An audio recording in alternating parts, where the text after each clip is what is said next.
Selamat datang Sobat Merdeka. Kembali lagi dengan kami, saya Amri dan rekan saya Jahanula ya. di Kemerdekaan Kita, sebuah program podcast hasil kolaborasi antara BEM Jentera dengan Ampuh UIN Jakarta dalam rangka merefleksikan 80 tahun kemerdekaan Republik Indonesia. Sekarang di depan kami ada seseorang yang bisa kita anggap paling pantas untuk diajak berbincang tentang peran generasi muda dalam memperjuangkan hak sipil. Selamat datang Bang Muhammad Hafiz Nabi. Oke. Halo kawan-kawan. Halo Kak. Ini agak enggak sih. Ini first time kita ketemu, jadi maaf aja ya kalau masih kayak malu-malu Betul mau nanya. sekali. Aman. Nah, buat yang belum tahu nih, Bang Hafiz nih dari SafeNet ya. Bener. Nah, kayaknya banyak Kajian. teman-teman juga yang di sini kurang tahu terkait SafeNet. Kira-kira SafeNet itu apa sih, Bang? Iya, jadi SafeNet itu adalah organisasi masyarakat sipil ya, atau NGO lah kalau bahasa umumnya gitu kan. Jadi kita NGO yang kita berdiri dari tahun 2013 dan memang fokusnya itu mengadvokasi isu hak-hak digital. Jadi hak digital ini bukan hak cipta atau copyright gitu, tapi lebih ke hak asasi manusia di ranah digital. Jadi termasuk diantaranya ada hak atas akses internet, hak atas kebebasan berekspresi, hak atas keamanan di individu di internet, sama juga kesetaraan dan inklusivitas di ruang digital. Jadi kurang lebih gitu sih. Bang Hafiz sendiri di SafeNet nih jadi apa? Divisi apa gitu? Aku sekarang di SafeNet sebagai kepala divisi kebebasan berekspresi. Jadi kerja-kerjanya banyak ngurus kasus kriminalisasi. Jadi kayak orang yang misalnya berekspresi di media sosial terus dikriminalisasi gitu, atau dilapori pakai undang-undang ITE gitu kan karena ngekritik pemerintah atau karena curhat. Nah, itu kita dampingi tuh. Sama juga fokusnya kalau di divisiku lebih banyak terkait dengan moderasi konten. Jadi gimana pemerintah misalnya minta platform media sosial untuk nge-take down konten-konten yang dianggap melanggar hukum lah, mengganggu ketertiban umum lah gitu. Emang ada ya konten yang seperti itu? Wah, Ada nggak sih, Bang? banyak, Seperti banyak. apa ya? Seperti Isu yang apa ya? mungkin Banyak itu. teman-teman udah pada tahu isunya apa, viral dan kebetulan ditangani oleh Abang sendiri gitu. Kira-kira apa ya, Bang? Ada cukup banyak sih Bung kalau misalnya ini ya kasus-kasus yang ditangani SafeNet ya. Kalau tapi yang baru-baru ini mungkin yang terakhir itu ada kayak kawan-kawan tahu ada kasusnya Triple S gitu kan, SSS, yang dia di akun X-nya dia ngunggah foto deepfake Prabowo sama Jokowi gitu kan. Iya. Nah, itu kan terus dia kan dilaporin ya, maksudnya dengan alasan itu merupakan bentuk pelanggaran hukum kan, pasal 271 Undang-Undang ITE. Nah, itu kita dampingi di situ. Walaupun kalau untuk kasus SSS itu kita nggak terlalu banyak masuk karena kita pada akhirnya kembali lagi ke korban sebenarnya, maksudnya mau dibantu sejauh apa gitu kan. Jadi kita lebih banyak bantu kampanye waktu kasus SSS itu. Tapi ada juga beberapa kasus lain, kasus Daniel Tangkilisan yang terakhir di Karimun Jawa, terus kasus Septia yang di Pengadilan Negeri Jakarta Pusat, itu juga kita dampingi.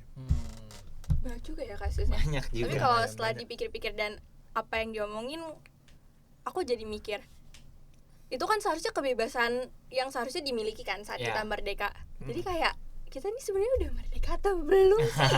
Kayak gitu aja tuh masih di-skat gitu loh, kayak dibatasin. Benar. Nggak bisa yang leluasa, padahal banyak hal-hal penting yang seharusnya tuh diurusin gitu loh. Betul. Nah, makanya itu sebenarnya gimana kita ini kan mau 17 Agustus ya waktu podcast. Ya, Iya, kemerdekaan, iya. betul sekali. Nah, jadi kan setiap 17 Agustus kita memperingati kemerdekaan tuh. Nah, cuman sebenarnya kita harusnya bertanya juga, maksudnya kemerdekaan apa yang kita maksud gitu ya. Ya. Kan Syahrir pernah bilang tuh bahwasanya kemerdekaan nasional itu bukanlah tujuan akhir gitu kan, tapi kemerdekaan individu adalah tujuan puncaknya. Kalau menurut Syahrir ya, yang mana aku juga sangat mengagumi beliau gitu kan. Nah, jadi menurutku filosofi itu sih ya memang harusnya kita pegang gitu ya. Jadi ketika kita berbicara soal kemerdekaan, kita nggak cuma ngomongin soal kemerdekaan nasional dari dari kekuatan kolonialisme gitu, tapi juga kita ngomongin gimana ketika kemerdekaan nasional udah dicapai, tujuan akhirnya kemerdekaan individu. Nah, yang kita alami hari ini di Indonesia dengan banyaknya kasus-kasus tadi itu masih yang di ruang digital ya. Kita belum bicara yang orang demo dibubarin, ditangkepin segala macam gitu Ada kan. ya kayak gitu ya. Iya. Kita belum ngomongin yang itu kan. Nah, tapi dari digital aja kita bisa ngelihat gimana kemudian kemerdekaan nasional yang hari ini kita rayakan ternyata masih terbatas di kemerdekaan nasional aja, dalam artian ya dapat pengakuan dari negara lain dan lain-lain, tapi kita sebagai individu belum benar-benar merdeka gitu untuk berpendapat, untuk memperjuangkan hak sipil gitu ya. benar. Nah. Karena kan kalau ngomong hak sipil tadi kan Bung, memang kebebasan berekspresi itu kan jadi salah satu ini ya, Dari salah hak satu sipil. fundamental Iya, rights ya iya. sebenarnya. Benar. Sebagai anak muda ya, kita masih muda kan. Sebagai generasi muda, ada nggak sih Bang upaya tapi juga tantangannya gitu untuk kita memperjuangkan hak sipilnya itu Bang? Yang mungkin selama pengalaman Abang aja, kira-kira apa aja itu Bang? Oke. Ada banyak sih Bung sebenarnya cara ya, apalagi Ya. kayak misalnya semakin belakangan dari tahun 2019 mungkin itu kan gerakan di media sosial itu kan lumayan kuat juga kan. Jadi gimana kemudian internet itu sekarang udah lebih banyak digunakan untuk mengamplifikasi isu-isu sosial politik, termasuk tadi hak sipil politik ya, yang yang bermasalah gitu. Jadi di 2019 kita tahu ada aksi reformasi di korupsi gitu kan. Kemudian 2020 ada aksi besar-besaran juga. Sampai sekarang juga gelombang aksi itu terus ada, api-api juga terus ada, dan itu diamplifikasi di media sosial. Jadi memang peran media sosial di sini menurutku sangat penting ketika kita bicara perlawanan hari ini. Karena kalau kita compare dengan perlawanan di negara lain gitu kan, kayak misalnya di Bangladesh yang terakhir tahun lalu gitu. Tahun lalu apa awal tahun ini ya? Cuman beberapa waktu lalu itu kan juga gerakannya diamplify sama media sosial juga gitu kan. Bagaimana protes yang berawal dari hashtag di Twitter itu kemudian bisa berujung pada penggulingan perdana menterinya. Gitupun di Korea Selatan waktu presiden yang ngumum darurat militer beberapa waktu lalu juga di media sosial ramai itu kan. Kalau kita tarik ke belakang juga Arab Spring yang revolusi di Timur Tengah dan lain-lain juga diamplifikasi dari media sosial. Jadi memang penguasaan terhadap media sosial ini memang jadi satu hal yang penting, dan ini udah kelihatan sih di Indonesia ya, karena beberapa waktu belakangan hampir setiap aksi itu pasti diamplifikasi lah di media sosial kan. Kayak ini nggak sih Indonesia Darurat? Indonesia itu Peringatan booming Darurat. banget sih peringatan Bener. darurat. Atau mungkin RUU KUHP yang baru-baru ini itu kan juga diamplifikasi sama media sosial kan. Nah, tapi sebenarnya tantangannya juga di situ. Tantangannya jadi itu ada peluang di situ, cuman ada tantangan juga. Kenapa? Karena tantangannya ya tadi, maksudnya pertama dari sisi negara kita ngelihat masih banyak aturan-aturan maupun kebijakan-kebijakan yang represif kan, kayak ada pasal-pasal karet di Undang-Undang ITE, terus ada juga kewenangan pemerintah untuk mengontrol informasi di ruang digital yang sangat besar. Jadi pemerintah itu bisa minta platform media sosial untuk nge-take down kontennya dan lain-lain. Kemudian yang kedua, kita ngelihat juga tantangannya dari dari platformnya sendiri. Karena platform media sosial juga sampai hari ini walaupun pada beberapa tingkatan mereka bisa menjadi ally, sekutu kita gitu ketika kita mau meminta hak sipil politik kita, tapi di sisi lain juga karena mereka entitas bisnis, entitas profit gitu kan, pada akhirnya mereka pasti akan tunduk kepada kebijakan negara. Jadi kalau negara minta sesuatu, daripada mereka diancam kemudian misalnya operasinya dihambat oleh negara atau kena sanksi denda misalnya, mereka pasti bakal milih patuh dan taat terhadap negara gitu kan. Jadi ada dua tantangan itu yang sebenarnya kita hadapi, apalagi dengan ada undang-undang TNI yang terakhir yang ramai juga kan di bulan Maret kemarin.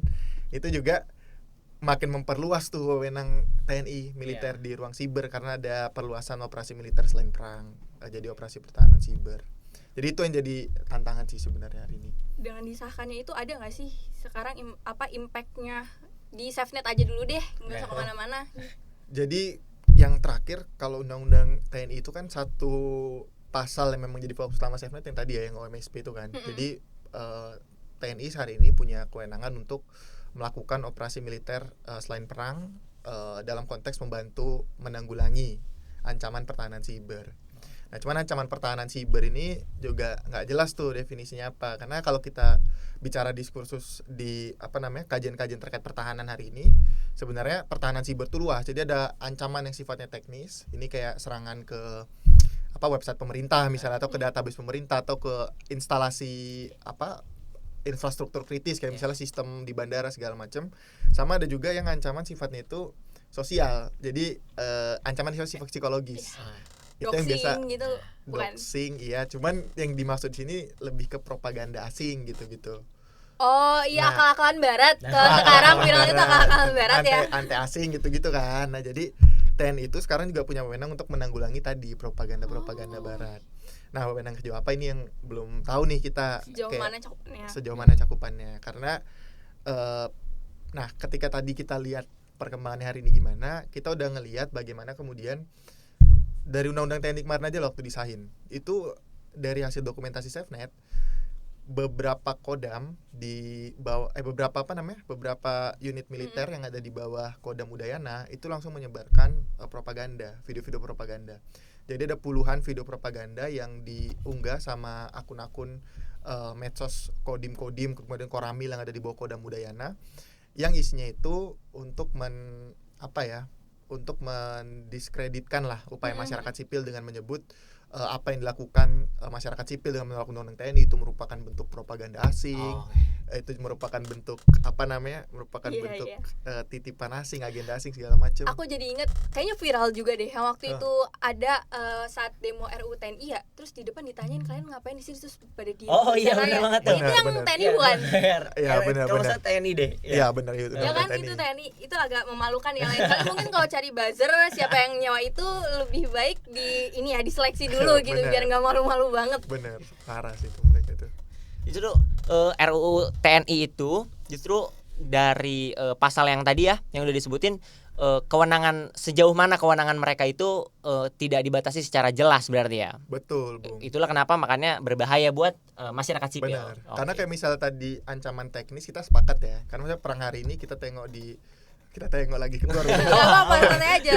Kita lihat di Kamboja sama di Thailand gitu kan, atau perang di Iran Israel kemarin itu kan memang perang di sibernya dalam artian serangan ke infrastruktur kritikal itu kan memang sangat masif. Jadi kita memang sepakat itu perlu diperkuat dalam hal itu.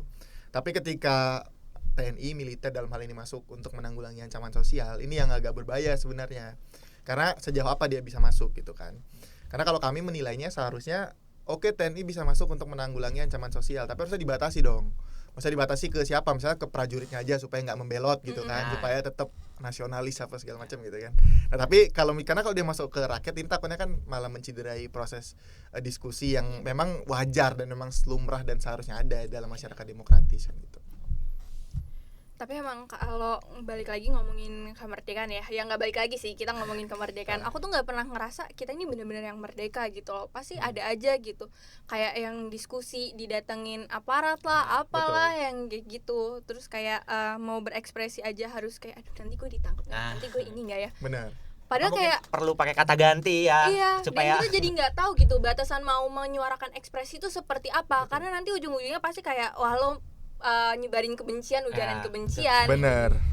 Nah kalau kalian sendiri gimana? Maksudnya kayak kalian kan masih mahasiswa kan, aktif di organisasi kampus juga gitu kan. Nah ketika mau nyelenggarain diskusi, pasti mikirin hal-hal yang negatif gitu terus kayak jadi sebenarnya takut. kita tidak memikirkan. Iya sih, betul sekali. Kalau aku tidak, mungkin kalau saya sendiri sih tidak sih. Kalau mau diskusi aja sih sebenarnya. Iya. Tidak ada ketakutan itu sebetulnya. Sebetulnya tidak ada ketakutan, tapi kalau based on pengalaman aku pribadi sama teman-teman, pernah beberapa kali saat kita mau turun demo tuh padahal seharusnya nggak boleh masuk ya. Ada kacang ijo masuk berdua gitu, nggak tahu mau ngapain. Kebetulan kan kampus kita juga di satu gedung sama apartemen. Bener. Kali aja rumahnya emang di situ. Ada lagi unitnya pulang di situ ya, lagi. Cuman kayak kok kebetulan yang biasanya nggak pernah lewat ijo-ijo ada. Pakai seragam lagi gitu ya. Pakai seragam lagi. Terus juga pernah dicat, mungkin nggak bisa di-spill ya, takut nanti kena pelanggaran kayak gitu. Agak was-was soalnya ya. Nah, dengan pengalaman yang tadi kakak ceritain terkait orang-orang yang mendapat diskriminasi, aku tuh mau ngomong takut gitu. Takutnya tiba-tiba pulang kayak ade mau kemana, ade ngopi dulu gitu. Karena temen aku ada yang sampai dicari diajak ngopi. Gara-gara gitu. Aksi? Iya mungkin bisa dibilang aksi, mungkin dibilang lagi pula kalau memang kita sendiri tidak mengalami, bukan berarti itu tidak ada. Siapa tahu ada orang lain yang sebenarnya mengalami begitu. Betul. Kemarin kan aku juga aku sama teman-teman aku sempat ngadain kegiatan kan. Nah, teman aku yang sebelumnya ngadain kegiatan ini disusupi kegiatannya. Nah, makanya pas kegiatan kemarin kita tuh benar-benar yang nyeleksi banget. Disusupin gimana tuh? Datang. Iya, ikut diskusi ya, mungkin mereka mau belajar gitu. Enggak apa-apa, enggak ada salahnya. Cuman kan kayak agak dengan keadaan yang sekarang tuh agak was-was ya, kayak ngapain Mas gitu. Masalahnya ditutup-tutupin, kalau enggak ditutup-tutupin ayo mau rokok boleh, gitu, mau kopi boleh gitu sekalian. Nah, makanya itu kan sebenarnya bentuk intimidasi itu kan kawan-kawan juga bisa ngerasain kan. Maksudnya kalaupun misalnya belum ngerasain di organisasi masing-masing, paling enggak dari kawan lingkarannya udah pernah ngerasain lah gitu. Dan itu yang banyak. Jadi Bahkan kadang kayak hal-hal sesepele ini, maksudnya sesepele curhat di media sosial aja. Jadi nggak usah kita ngadain diskusi yang terlalu kritis atau misalnya aksi nuntut ini nuntut itu, unjuk rasa ngumpulin massa gitu kan. Bahkan sekedar curhat di media sosial aja itu kadang udah dianggap sebagai ancaman gitu, sama aparat, entah parcok atau kacang hijau. Ada nggak bang kasus yang ditangani juga nih sama abang sendiri? Ada orang yang curhat mungkin hanya sekedar curhat aja, tapi dianggapnya sebagai ujaran kebencian dan dipermasalahin gitu. Ada. Jadi kemarin itu terakhir bulan berapa ya? April atau Mei gitu kayaknya. Ada satu orang, dia aku nggak usah buka identitasnya lah ya, tapi dia nge-tweet di Twitter. Terus dia di tweet itu dia curhat intinya dia cuma bilang kayak gini, bilang kayak gue baru dengerin lagunya Dinda Ganiani ini anaknya Sufmi Dasko.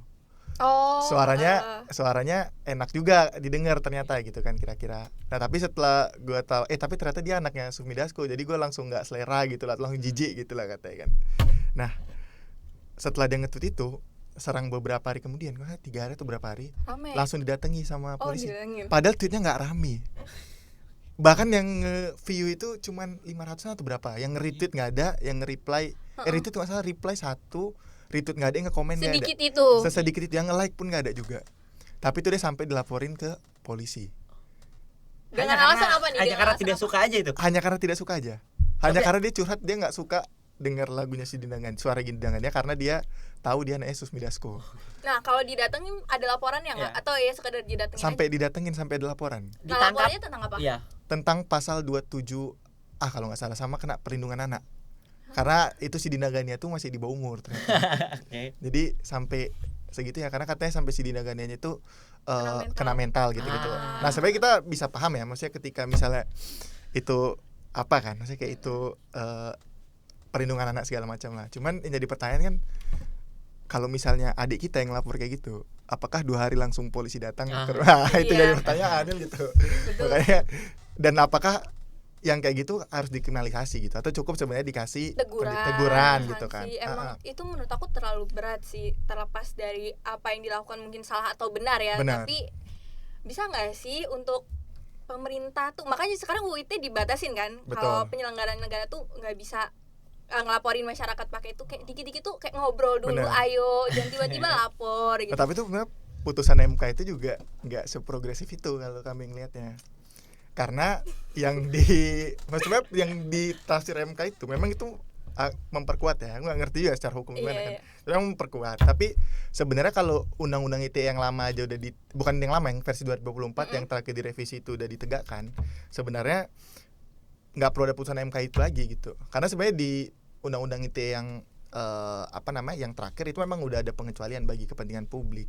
Artinya ketika misalnya pejabat publik dikritik, itu harusnya memang nggak bisa dikriminalisasi gitu kan. Tapi memang keputusan MK itu hanya memperkuat. Karena kalau dari kami ngelihatnya seharusnya pasal pencemaran nama baik itu memang harusnya dihapus aja. Jadi bukan nggak perlu diperketat atau tafsirnya, dihapus aja gitu. Karena memang nggak ada indikator tolak ukurnya kan? Gitu. Jadi terlalu bias, subjektif aja. Kayak tadi misalnya pejabat publik nggak bisa make gitu, atau korporasi nggak bisa make, itu bagus tentu. Tapi di sisi lain anaknya pejabat publik masih bisa make, istrinya masih bisa make, suaminya masih bisa make gitu kan, saudara-saudaranya, kerabatnya yang terdekat masih bisa make, kan tetap luas pada akhirnya tafsirannya gitu. Nggak cuma dari siapanya yang bisa make, tapi emang menurut aku itu sejauh mana sih tolak ukur kayak orang tuh direndahkan namanya. Betul. Ya mencemarkan nama baiknya. Betul. Nama baiknya tadi aja itu retweetnya nggak banyak kan, kayak orang nggak tahu gitu. Aku yang main Twitter aja kayak ini viral mana lagi gitu, yang mana lagi gitu. Bener. Seharusnya itu booming kan, kalaupun itu mencemarkan nama baik kayak atau mungkin lagunya jadi di blog, di report. Bener, gitu ada kan. Kerugian gitu kan. Ada kerugian baru. Ini kan nggak ada sebenarnya. Cuman karena tersinggung, kayak kita nggak tahu juga apa indikatornya gitu ya, akhirnya dikriminalisasi gitu.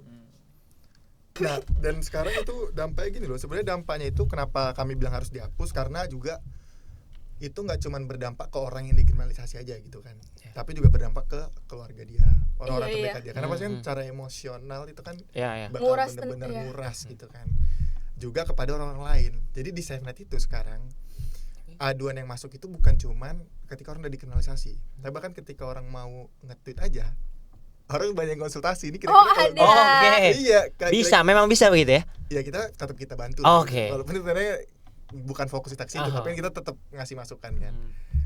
Orang bahkan sampai kayak gitu, sampai konsultasi gimana cara curhat yang benar di Twitter, gimana cara curhat yang tidak dikriminalisasi gitu.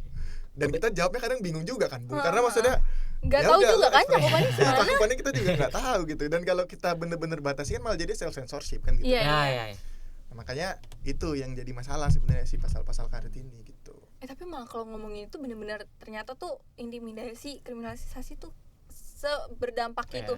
Padahal maksudnya kayak nggak harus ada sentuhan fisik ataupun didatengin didatengin diliatin aja tuh kayak udah cukup buat takut.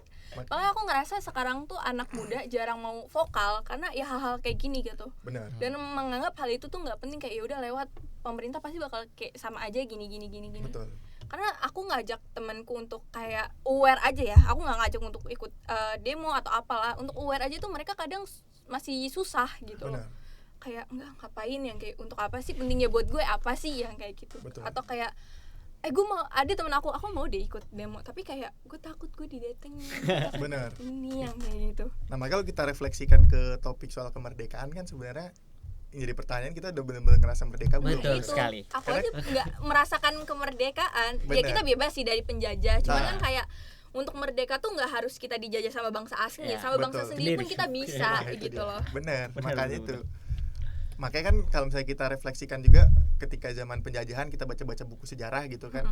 Kan juga salah satu pola utama yang digunakan sama pasukan kolonial dimanapun itu pasti kan mengontrol media ya sebenarnya.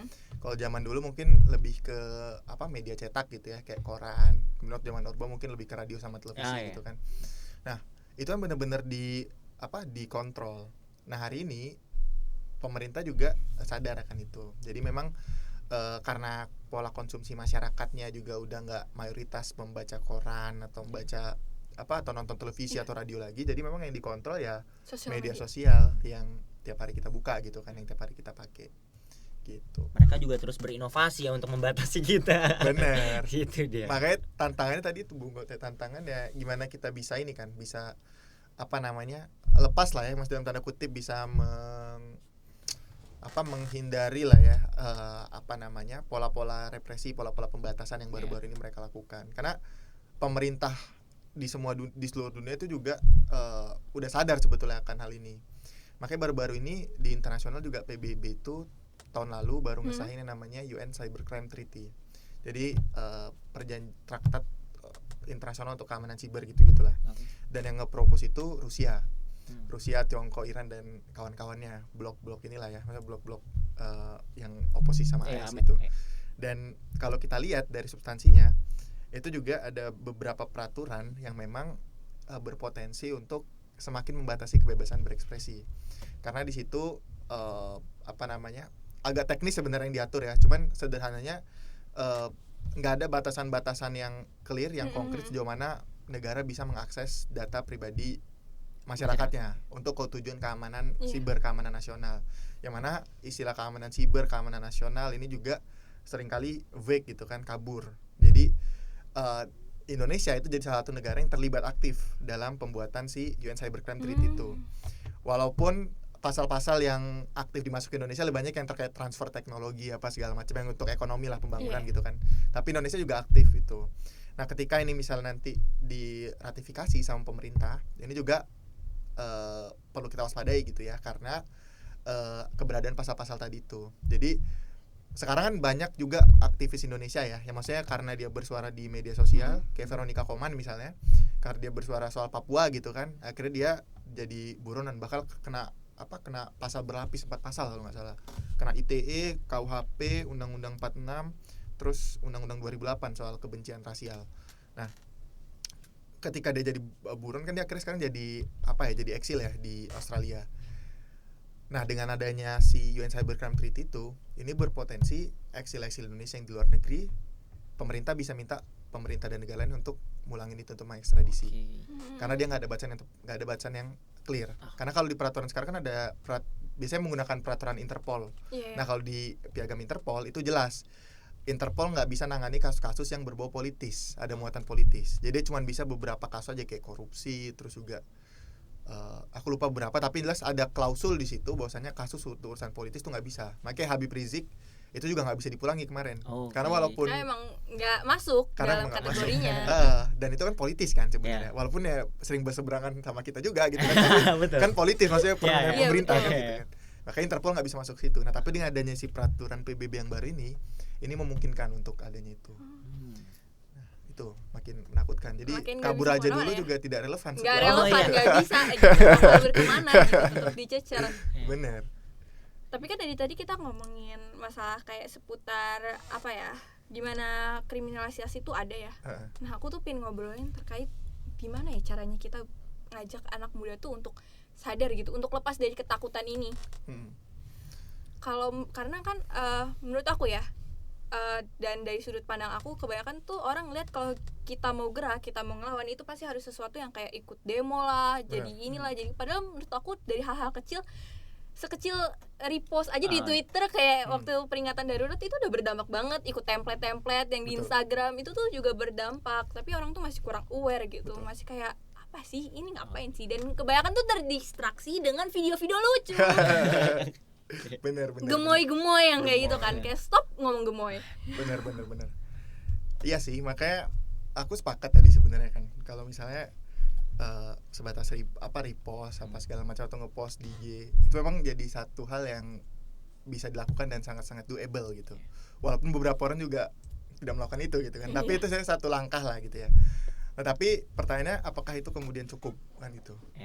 Nah kalau dari aku ngeliatnya sebenarnya itu nggak cukup, karena yang dikhawatirkan malah jadi nanti kejebaknya ke dalam clicktivism atau selectivism gitu kan. Jadi gimana gerakan itu hanya dimaknai dengan yapping di media sosial, atau misalnya dengan apa namanya tadi gerakan terbatas di media sosial lah, tapi dia nggak bisa teramplifikasi jadi gerakan yang benar-benar bisa melakukan perubahan gitu. Memang itu di satu sisi apa ya berpengaruh kayak yang tadi aku bilang kan, di beberapa negara memang jauh dari media sosial. Tapi yang seringkali dilupakan hari ini menurutku adalah berorganisasi. Karena banyak orang yang kemudian hari ini enggan lah ya, atau entah males entah apa, karena lebih seneng di rumah sendiri, jadi akhirnya nggak berorganisasi. Padahal berorganisasi itu untuk siapapun itu, entah dia buruh yang berserikat atau misalnya jurnalis yang bikin aliansi AJI gitu kan, atau mahasiswa yang bergabung di organisasi, entah itu organisasi apapun, entah BEM, entah organisasi eksternal, entah bikin kolektif, itu jadi sesuatu yang sangat penting. Karena ketika kita berorganisasi ya ada pertukaran pengetahuan di situ pasti kan, di antara anggota lah paling nggak gitu kan. Kemudian juga di ada juga kita untuk kita bisa mengeksekusi kegiatan bareng, misalnya dari yang tadi misalnya cuma sebatas media sosial, kita jadi bisa bikin diskusi-diskusi yang offline, bahkan kita bisa bikin aksi-aksi kecil-kecilan gitu kan. Nah dan kita bisa bikin istilahnya itu kayak protokol keamanan juga untuk masing-masing, seandainya misalnya ditangkap nanti protokolnya gimana, protokol keamanan itu juga jadi satu hal yang bisa dilakukan ketika kita berorganisasi, dan itu memang nggak bisa dilakukan secara singkat gitu ya. Jadi memang harus dilakukan bertahap dan berkelanjutan, konsisten gitu. Itu yang selama ini sih kayaknya miss, dan sebenarnya perlu untuk kita hidupkan kembali gitu, budaya untuk berorganisasi. Ya itu sih. Tapi aku juga ngerasa sih organisasi itu penting, cuman emang dari pribadinya mungkin ya harus memfilter mana organisasi yang merasa cocok atau enggak. Karena zaman sekarang aku juga ngeliat banyak organisasi yang udah kehilangan idealisnya yang kayak gitu loh. Benar. Ya kan? Yang tiba-tiba join sama ini itu gitu, yang itulah yang mungkin bikin orang-orang pun jadi malas berorganisasi. Karena pandangannya ke organisasi yang memang nggak cocok dengan dia gitu ya. Makanya itu jadi jadi politik gitu loh. Banyak loh sekarang organisasi-organisasi yang kehilangan idealisnya, gabung ke politik kayak gitu. Dan kebanyakan di sana kan yang kayak abang yang kayak gitu, ya bang yang kayak gitu, sangat amat feodal ya. Benar. Nah makanya itu juga yang jadi kritik sebenarnya kan, gimana organisasi hari ini terutama di mahasiswa juga memang banyak yang merapat ke politik praktis lah. Sebenarnya kalau misalnya kita ngelihat dari akarnya juga kan memang mayoritas organisasi mahasiswa yang besar tuh memang under bawah partai politik ya dulu kan. Waktu tahun 66. Dan ya itu sebenarnya kalau aku pribadi ngeliat nggak masalah. Tapi yang jadi masalah kan hari ini partai politiknya kayak gitu, kenapa diikuti kan gitu. Maksudnya partai politik udah tidak ada idealisme lagi juga gitu. Karena akhirnya ketika organisasi mahasiswa yang ngekor situ, ya jadi kayak gitu. Karena memang di satu sisi gerakan politik kalau aku ngeliat itu memang jadi sesuatu yang penting juga. Jadi gerakan kita nggak sebatas di gerakan moral aja gitu kan. Karena ketika kita gerakan moral, tapi ya akhirnya kayak hari ini yang kita lihat, kita bikin aksi apa segala macam, tapi pemerintah juga gitu-gitu aja, pembuat kebijakannya juga dari parpol-parpol itu gitu kan. Jadi memang ide atau gagasan untuk masuk ke politik dan artian bikin kekuatan politik alternatif, kekuatan politik baru dari gerakan sipil itu memang jadi sesuatu yang menurutku memang nggak bisa terhindarkan gitu. Karena di berbagai negara lain juga ketika misalnya ada mereka mau mengubah suprastruktur politiknya, pasti mereka udah menyiapkan juga nih apa yang jadi yang akan menggantikan suprastruktur yang mau ditumbangkan itu. Nah jadi pertanyaan kita kan ketika kita hari ini misalnya mau menumbangkan terlalu agak subversif ya. Cuman kita mau memperbaiki lah ya kan. Kita mau memperbaiki suprastruktur yang ada sekarang, kita mau menggantinya misalnya secara konstitusional ya. Jadi tidak melanggar hukum kan. Secara konstitusional kan kita perlu juga menyiapkan kapal penggantinya. Siapa nih yang kira-kira harus menggantikan gitu kan. Nah pertanyaannya kan sekarang hari ini belum ada tuh yang bisa menggantikan itu karena gerakan sipil kita juga tidak terkonsolidasi secara politik. Jadi konsolidasi politik tuh kalau aku lihatnya sebenarnya penting sih, tapi atau misalnya kayak gerakan sipil mau gabung ke politik tuh nggak masalah, itu pilihan lah. Cuman yang jadi masalah kan gabungnya ini ke aktor-aktor yang seperti itu kan gitu gabung kan. Gabung nggak apa-apa kalau mereka punya idealis yang dibawa, tapi kalau ada kesepakatan di balik itu kan kayak agak nyebelin ya yang kayak gitu. Makanya ada banyak sebenarnya kan bentuk organisasi, nggak mesti gabung ke yang kayak gitu kan. Iya banyak. Tapi bisa bikin sendiri, berkolektif atau apa, itu jadi sesuatu yang penting sih. Sebenarnya menurut aku tuh udah sampai yang kayak tahap muak gitu loh sama pemerintah. Kadang aku mencoba mencari sisi positifnya ya, kayak apa mereka udah kerja dengan baik ya, terus kita yang selalu mencari-cari kesalahan tapi kalau dipikir nggak make sense yang kayak gitu. Apa yang baik gitu, kayak ini dia pembahasan RKUHP yang kayak gitu udah dilewatin pembahasannya sama masyarakat yang mana gitu, sampai ada demo, sampai ada penolakan kayak gitu loh. Dan mana ada masyarakat yang mau gitu setuju terkait peraturan yang merugikan dirinya sendiri. Betul. Ya kan? Ya kita nggak usah bahas isinya lah karena atau mau dibahas juga nih. Tapi takutnya melebar gitu. Tapi emang bener gitu loh. Jadi mengikat kayak seharusnya kan kalau di lama ya itu jangka waktu penangkapan cuma 24 jam kan? 48 masalah. 24 ya? Cuma bisa ditahan 24 jam. Terus sekarang bisa yang lebih tidak lama. Terbatas ya? Iya, jadi tidak terbatas. Terus kayak bisa lu lagi duduk tiba-tiba kayak gini, kita digerbek bisa aja. Yang kayak gitu kan. Nah, tapi kalau terus ditambah di RUU KUHP itu kalau enggak salah tim penyidik punya wewenang buat menggeledah. Iya enggak sih? Iya, itu malah semakin memperkecil batasan kita untuk kayak punya privacy juga ya. Iya, betul. Oke.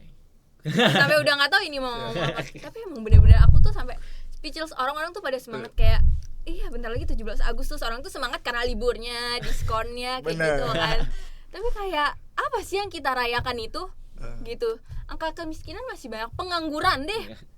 Aku juga sebagai pekerja ya, aku mahasiswa dan juga pekerja. Kadang tuh kalau aku dapet kerjaan yang menurut aku anjir ini gajinya segini gitu, kerjaan gue kayak gini, tapi kalau ditolak gue kagak dapet duit. Gak ada pilihan lain ya kan? Gak ada pilihan lain gitu. Undang-undang Cipta Kerja juga siapa yang buat sampai gue kayak gini gitu loh. Betul. Kan kayak jam kerja seharusnya 8 jam, ada yang sampai 9 jam, 11 jam dengan gaji atau upah yang tuh kurang banget. Sangat disayangkan ya. Benar.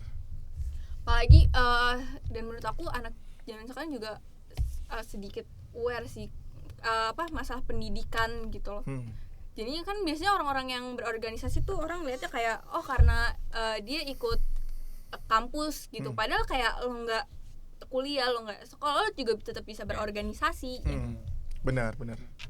Itu sih makanya kenapa kemudian itu penting kan. Dan kalau kita refleksikan lagi kan sebetulnya hak-hak tadi itu hak untuk mendapatkan pekerjaan yang layak, hak untuk kesehatan, pendidikan, itu kan sebenarnya sangat berkaitan dengan kebebasan berekspresi kan. Karena memang kan HAM itu kan dia sifatnya interdependen ya, interrelated dan interdependent. Dan kebebasan berekspresi walaupun dia termasuk ke dalam derogable rights, dia kan termasuk merupakan enabler bagi hak manusia lainnya.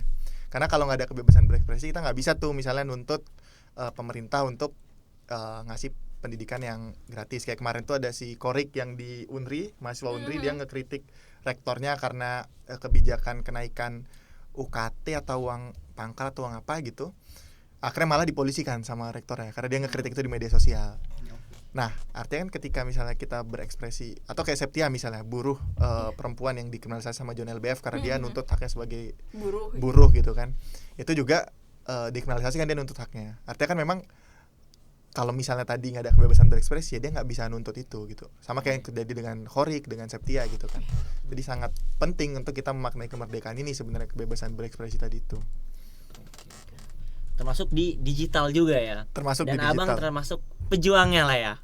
Pejuang kebebasan. Bagian dari itu. Luar biasa sekali. Sepertinya waktunya sudah cukup. Oh, udah cukup ya. Aduh, udah cukup. Walaupun obrolannya masih cukup banyak ya harusnya. Di luar aja nanti kan. Ya, bisa jadi, bisa di luar kita. Mungkin ada. Kalau dari aku sebenarnya masih banyak yang ini tanya ya. Aku mau nanya terkait gimana abang yang berorganisasi itu sih, karena menurut aku masih belum clear ya gimana. Sebenarnya udah clear, bukan SafeNet, tapi kayak gimana orang muda ini tuh bisa ikut, bisa jump in, kayak ikut apa ya, menyuarakan lah. Padahal kan politik itu apa ya, mengikat gitu kehidupan lo, sekolah lo, kerjaan lo gitu, harga pasar tuh juga semuanya bergantung sama politik. Tapi ya sangat disayangkan anak muda zaman kurang sih. Sebenarnya mereka tuh bukannya nggak peduli, tapi kayak nggak tahu mau gimana gitu, nggak tahu mau kemana. Karena aku juga punya kenalan, dia masih SMK atau SMA, dia tuh nggak tahu organisasi mana yang bisa nampung dia gitu. Karena selama ini kita ngeliat organisasi itu diisi sama mahasiswa gitu.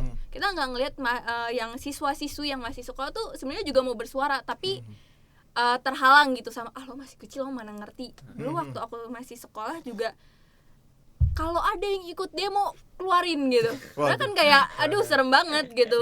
Benar. Padahal kalau di demo juga bisa aja gue jualan cireng gitu kan. Benar. Karena emang intimidasi, dan menurut aku itu intimidasi dari sekolah dari kecil juga sih. Makanya mungkin pas lulus baru bisa ikut kegiatan kayak gitu-gitu. Dan nggak apa ya, masih banyak orang juga belum tahu haknya dia kalau dia ditangkep. Betul. Yang kayak gitu-gitu. Kamu pernah dapet kasus kayak gitu nggak, Kak? Yang kayak mana tuh? Maksudnya kayak orang tuh bingung kalau dia ditangkap atau dikriminalisasi, dia ngerasanya kayak aduh gue nggak bisa ngapa-ngapain yang kayak gini. Ada cukup banyak sih Mas sebenarnya kalau misalnya kayak gitu ya. Jadi kita itu pernah nangani kasus waktu tahun lalu, itu ada kasus di Lombok juga kayak gitu. Jadi dia korban kekerasan seksual sebenarnya.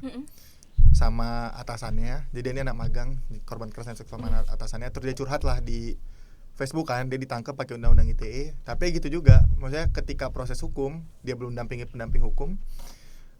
Selama proses hukum juga penyidiknya itu nabrak aturan.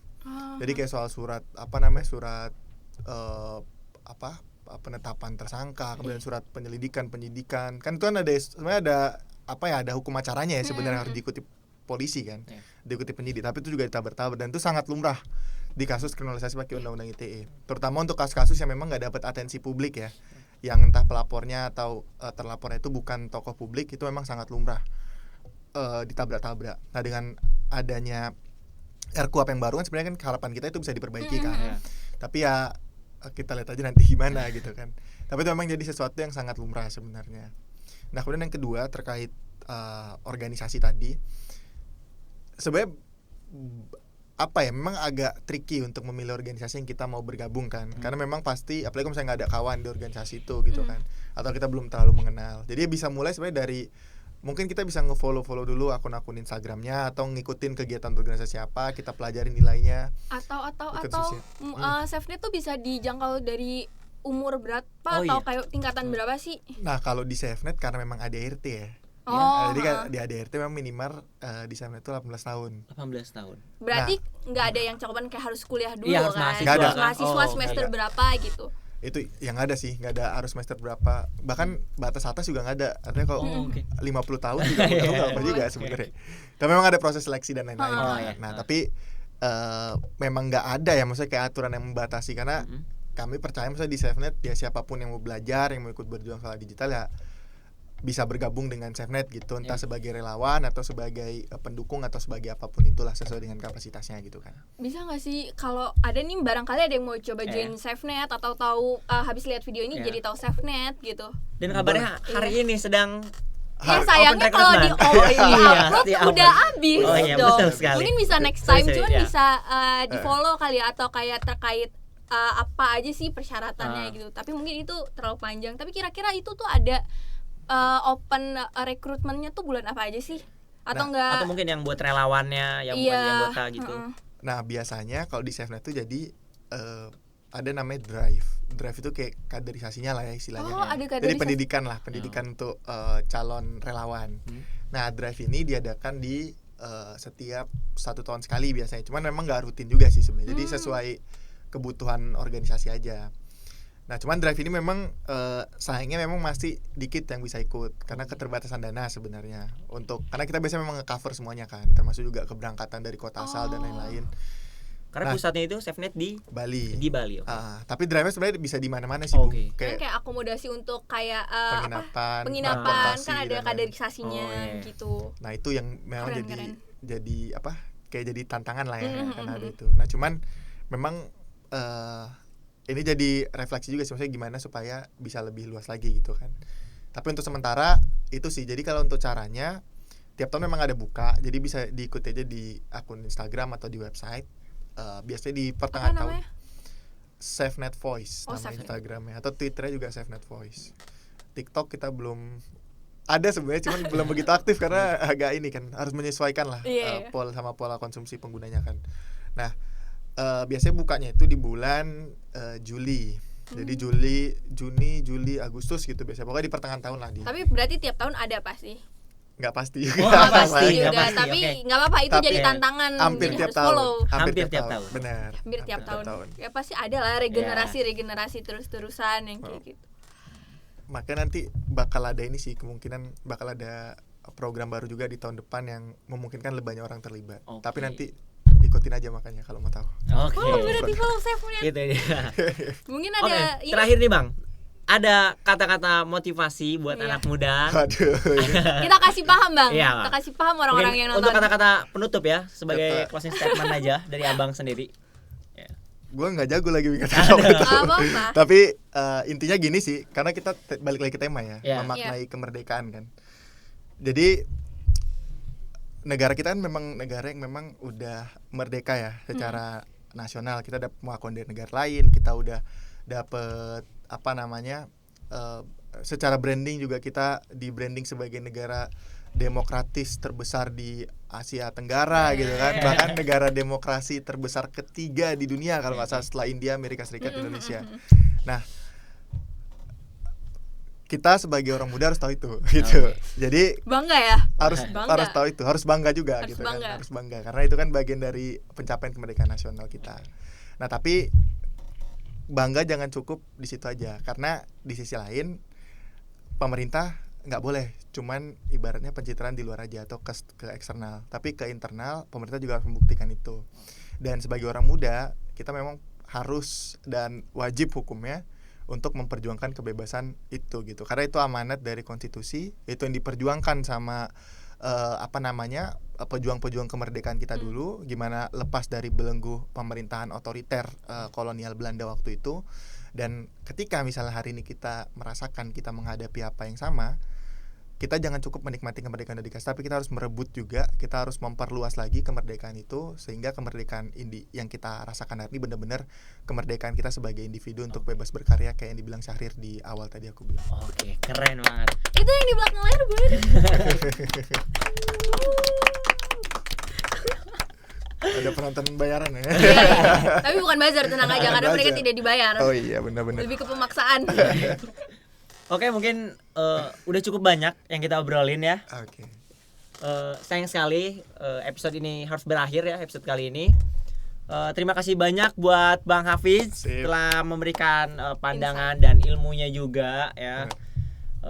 Sekian dari kami ya. Sekian dari saya Amri dan saya Janula ya. Sampai jumpa. Dadah. Thank you semuanya.